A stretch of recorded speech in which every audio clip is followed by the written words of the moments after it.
आई है भाई, उसको एक गाड़ी मिली थी, गाड़ी लेकर घर गया, वो अपने पापा को बोला जी ये गाड़ी मिली, उसकी शायद कॉस्ट 3 या 4 लाख की थी उस टाइम पे। बोला साले हेलीकॉप्टर के पैसे खा गया, लेकर आया तो गाड़ी। कोई बोलता है कि दारू में प्रोटीन पियो, वो तो सब बहुत बकवास चीजें हैं।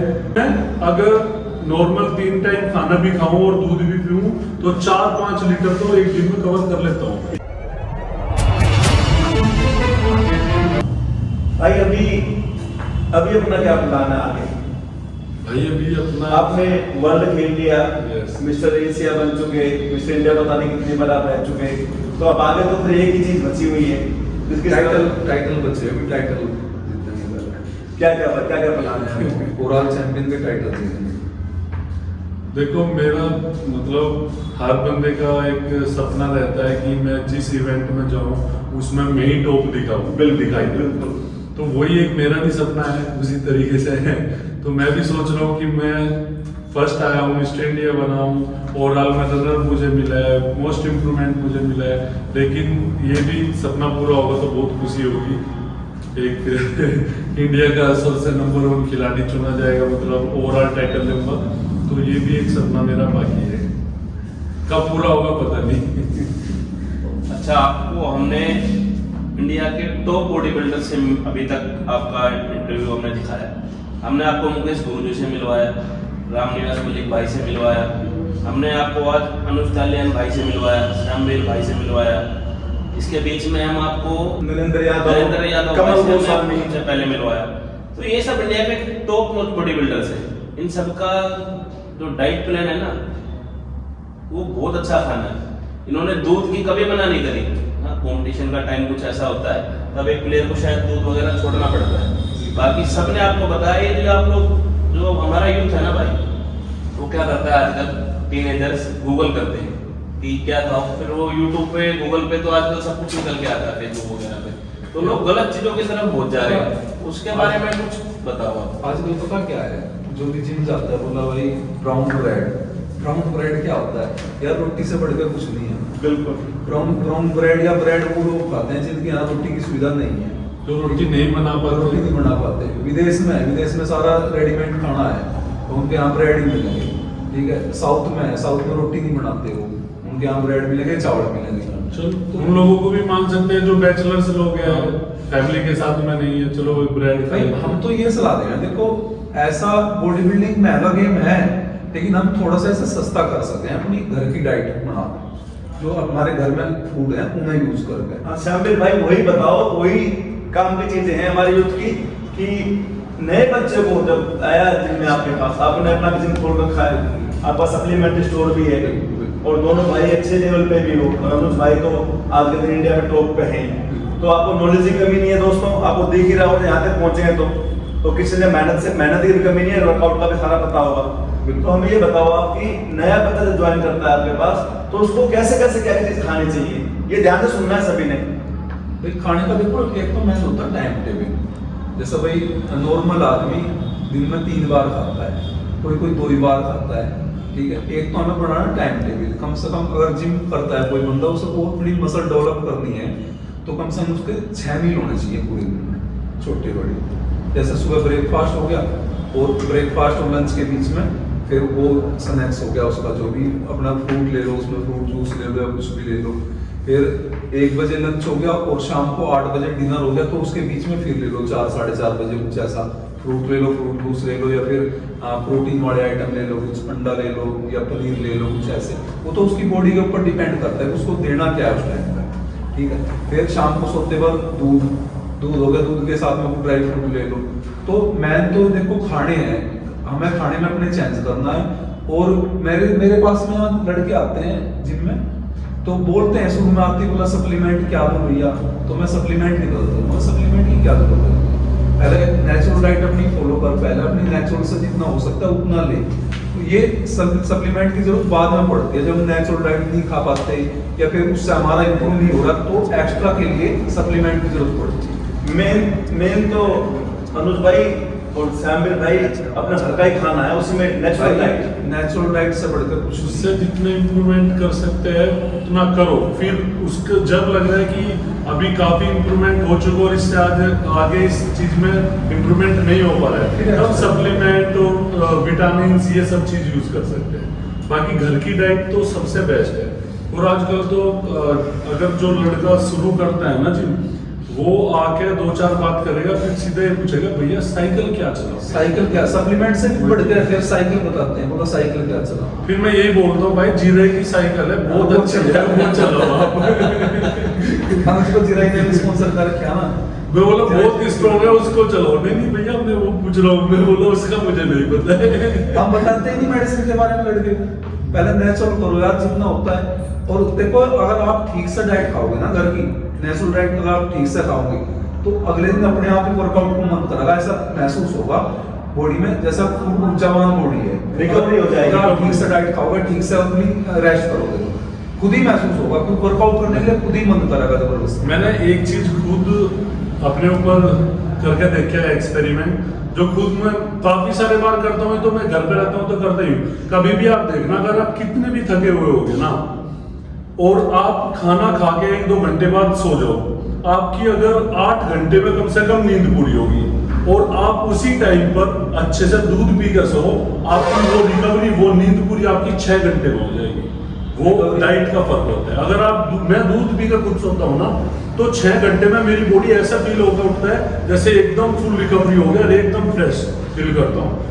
और अगर मैं कुछ नहीं खाऊंगा, वैसे खाना खा के दूध बिना पिए सो जाऊंगा, तो 8 घंटे में भी ऐसा लगता है कि बॉडी में अभी भी थोड़ी नींद की कमी है।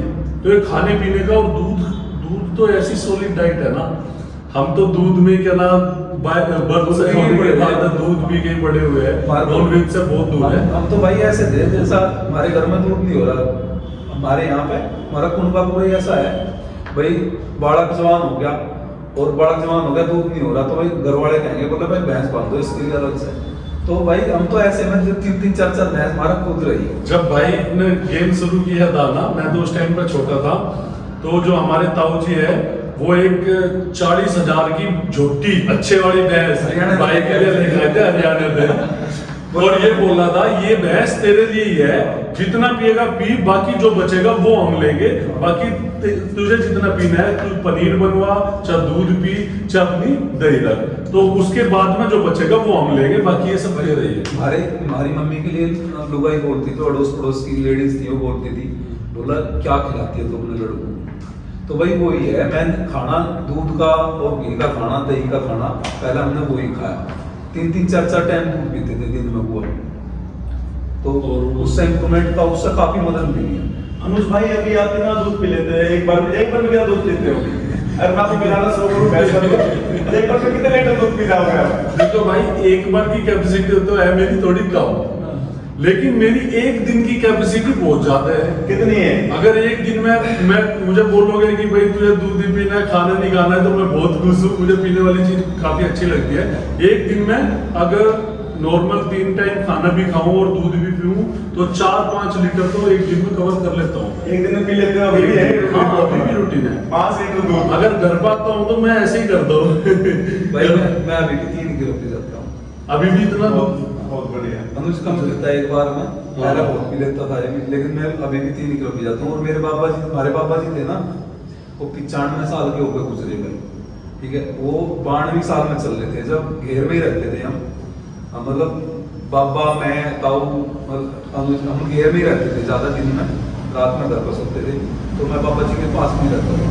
तो उस टाइम पे खाट पे बैठ के थे, खाट पे बैठ के मतलब लास्ट तक भी वे लैट्रिन अपने आप गए, बाथरूम अपने आप गए लास्ट तक, पावर थी बड़ी। हाँ, तो खाट पे बैठे रहते थे वहां पर। तो एक बार उनका दूध चलेगा, ऐसे ही छाए जाती थी उनकी सुबह को 1 किलो करीब, तो छाए तो रोटी खाते, 2 रोटी और 1 किलो छाए, उससे रोटी खाते। 90-95 साल की उम्र की बात है। लेकिन एक दिन गलती से मेरे पापा, वो 2 किलो का डिब्बा था, वो दूध उठा कर ले गए और वो दे दिया ले जाके।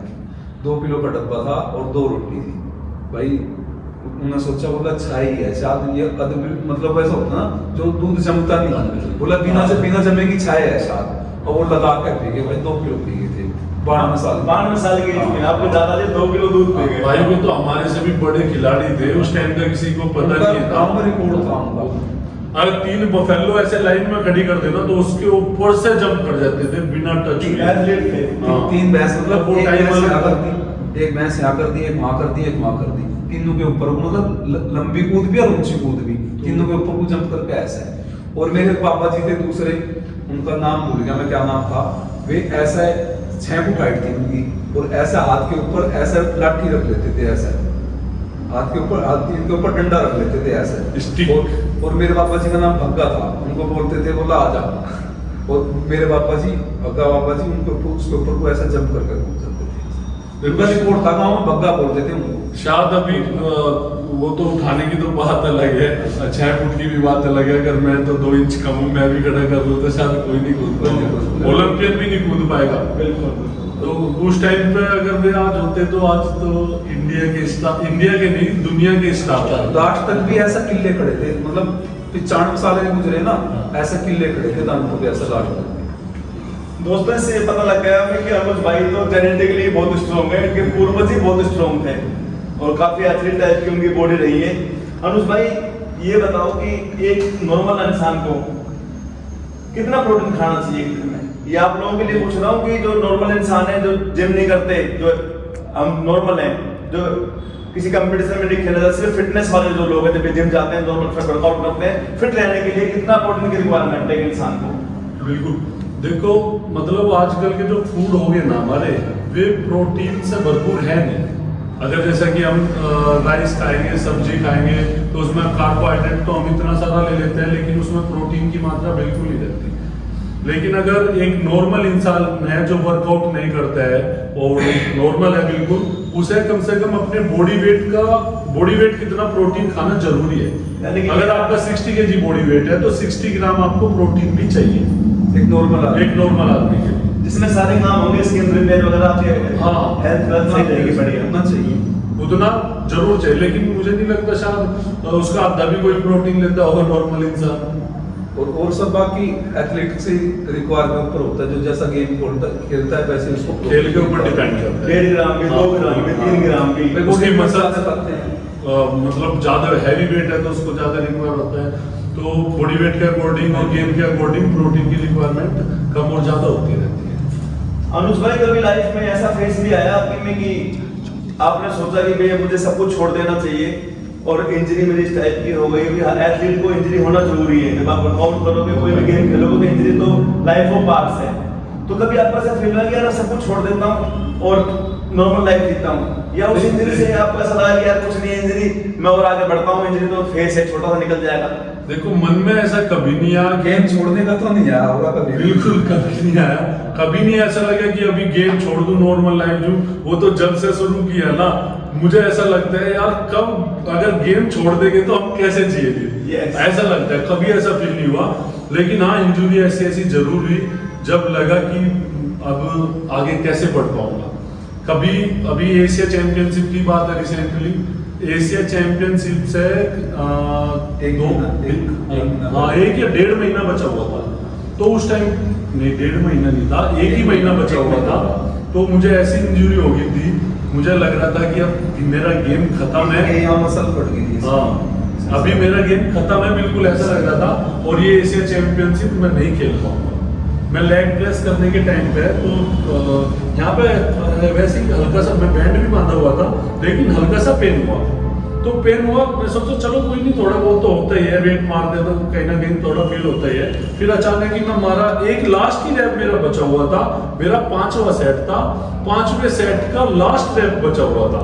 तो उसी टाइम मैं नीचे आ रहा था लेग प्रेस में, और आराम से यहाँ जब आया थोड़ा 50% नीचे आया, उसी टाइम यहाँ पे ऐसी मसल पुल होगी ना, आवाज आई, कट कट कट आवाज आई 2-3 बार, और यहाँ से और मेरे लोअर एज तक की मसल इधर से पूरी खिंच गई थी, और मैं वो वेट नीचे आया, और फिर नीचे आने के बाद में मुझे वो पुश भी करना पड़ा, गिराना पड़ा वेट। हाँ वेट मतलब प्रेस में था, नीचे आया, आवाज आ गई, फिर उठाना भी पड़ा। मैं उसको छोड़ देता तो मेरे ऊपर आना था और ज्यादा इंजरी होनी थी। उसको पुश किया और फिर मैं मशीन को होल्ड किया, उस टाइम पे फिर पैर को सीधा फैलाने के बाद में मेरे से उठने की हिम्मत नहीं थी, पैर उठा नहीं पा रहा था, हिला नहीं पा रहा था। मैं सोचा हो गया, खत्म है बिल्कुल। फिर अपना अभी कामरा साहब कोच है, वो भी एक फिल्म स्टार है अच्छा, तो वो था और एक अपना पार्टनर था, वो दोनों आए, उनको आवाज लगाई, फिर उन्होंने मेरा पैर उठा के और मुझे सारे को उठा के मैट पे लेटाया, फिर मुश्किल से गाड़ी में फिर घर भेजा। घर जाने के बाद में 2 दिन तक मेरी ऐसी हालत थी कि जब सब मैं साइड से लेटता था ना, इस साइड हो या सीधा हो, तो मेरी वाइफ को पैर उठा के रखना पड़ता था। अगर इससे थोड़ा इतना भी अलग होता था ना, ऐसा लगता था इधर मसल फटी है, तो उठा के पैर रखना पड़ता। 2 दिन तक ऐसी हालत थी। 3 दिन बाद फिर जिम में गया था, आराम से हल्का थोड़ा ऊपर का जो मतलब कर पा रहा था वो वर्कआउट किया। 1 महीना बचा हुआ था, लेकिन उस 1 महीने तक मेरी थाइस का कोई लेग प्रेस मेरी नहीं हुई थी, स्क्वाट मेरी नहीं हुई, हैक स्क्वाट मेरी नहीं हुई, एबडक्शन मेरा नहीं हुआ। सिर्फ हल्के वेट से 10 दिन, जब इंजरी के 10 दिन के बाद मैं 2 प्लेट एक्सटेंशन करना शुरू किया था। लेग कर्ल भी नहीं करी? नहीं, बिल्कुल सिर्फ extension? हाँ, कुछ भी नहीं हुआ। तो 10 दिन के बाद मैं हल्का 2 प्लेट से एक्सटेंशन शुरू करना किया था। उस टाइम पे भी यहाँ पर बहुत खिंच रहा था, पर एडजस्ट कर रहा था, हल्का कुछ तो करना था ना, नहीं तो इवेंट आ रहा है और सब कुछ वहाँ पे जाने की फ्लाइट बुकिंग सब हो रही है और बेइज्जती हो जाएगी। मतलब दूसरे हमारे ऊपर कोई इतना निर्भर है और इतना सभी लोगों को होप है, तो उस होप को पूरा करना मुझे थोड़ा लगता है। खुद का मतलब कुछ ना हो, पर दूसरों की होप को पूरा करने में बहुत खुशी होती है और चाहता हूँ कि किसी को निराश ना होना पड़े मेरे से। तो उस टाइम पे ऐसी इंजरी होने के बाद में फिर थोड़ा एक्सटेंशन शुरू किया, थोड़ा स्टेपिंग शुरू किया, थोड़ा साइकिलिंग शुरू किया। लास्ट तक भी जब मैं एशिया चैंपियनशिप में जाने वाला था, 2 दिन बचे हुए थे, उस टाइम पे मैं 40 kg से स्क्वाट मारी थी, 40 kg से, बस इतना ठीक हुआ था 40 kg से। और ये क्रंचीज होता है ना, जो क्रंचीज तो मेरे से बिल्कुल नहीं लग रहा था, ऐसी हालत थी। तो पेट को भी बड़ी मुश्किल से वो किया, थाइस को भी बड़ी मुश्किल से कर रहा था। और इतनी मुसीबतों के बाद भी गोल्ड मारा आपने। हाँ, बस भगवान। मेरे पास एक फोन आया था, बोला भाई बता कैसे करूँ, खेलूँ ना खेलूँ, मुझे मुश्किल लग रहा, खेलेगा? मगर नहीं यार, ठीक हो जाएगा, कोई बात। मतलब बहुत फील कर रहा था उस टाइम पर। बस जब प्रैक्टिस हो जाती है ना किसी खिलाड़ी की, तो वो बस मतलब रोता है एक तरीके से, मतलब रोने की एक तरीके से नहीं, मैं सच में रो जाता। मैं रात को रोता था, भाई पूछती थी क्या हुआ, मैं बोला कुछ नहीं, थोड़ा रोने दे, मुझे शांति मिलेगी, तू रहने दे। तो उस टाइम पर रोना आ रहा था कि वर्कआउट नहीं हो रहा था और मेरी ऐसी हालत और इतने लोगों की होप मेरे ऊपर थी, उसको कैसे पूरा करूँ। और सामने एशिया कंपटीशन, हाँ, सामने एशिया को बचे कितने दिन थे, 20 दिन बचे हुए थे, 20 में 25 दिन इतने बचे हुए थे। तो उस टाइम पर तो बहुत बुरा पल था मेरे लिए, बहुत दुख भरा पल था। इतना सब सफर करके ही एशिया बने। लेकिन हाँ, एक चीज मैं जरूर देखी है, अगर आपको कुछ टारगेट पूरा करना है, बड़ा टारगेट है, तो उससे पहले आपका मतलब एग्जाम भगवान जरूर लेते हैं, उससे पहले आपके बहुत ही कठिनाई के दिन जरूर आएंगे। अगर जो उन कठिनाइयों से पीछे हट गया तो वो लाइफ में पीछे ही चले जाएगा। अगर जो उनको पार कर गया, उनका सामना कर गया, तो वो कभी मार नहीं खाएगा। कुछ ना कुछ दिक्कत जरूर आती है। मेरे हर बड़े अचीवमेंट से पहले मुझे कुछ ना कुछ बड़ी प्रॉब्लम हुई है। आप सब लोगों ने श्यामवीर भाई और अनुज भाई को सुना, हमने भी इनसे इंटरव्यू में बातें करी और इससे पहले भी बातें करी। तो मैं आप लोगों को एक चीज बता दूं, इनको मिलने से तो मैंने फील किया ना, ये मसल्स में भी बहुत बिग है और नाम भी इनका बहुत बिग है और चैंपियनशिप भी इन्होंने बहुत बड़ी बड़ी जीती है। पर मैं आप लोगों को बता दूं, ये दोनों ही भाई दिल से भी बहुत बिग है, बहुत अच्छे, बहुत जबरदस्त। तो एक लास्ट मैसेज और बताओ यूथ के लिए भाई। देखो, आजकल ज्यादातर लोग गूगल का सहारा लेते हैं, गूगल तो छोड़ो, यूट्यूब का ज्यादा सहारा लेते हैं। कोई भी जिम में जाता है तो मुझे लगता है मैक्सिमम लोग किसी से दूसरे से पूछना पसंद नहीं करते। जिन लोगों को पता है कि ये एक अच्छा खिलाड़ी है, उससे भी पूछना पसंद नहीं करते, मतलब फील करते हैं कि अपने आप में छोटापन फील करते हैं कि मैं क्यों पूछूं किसी से।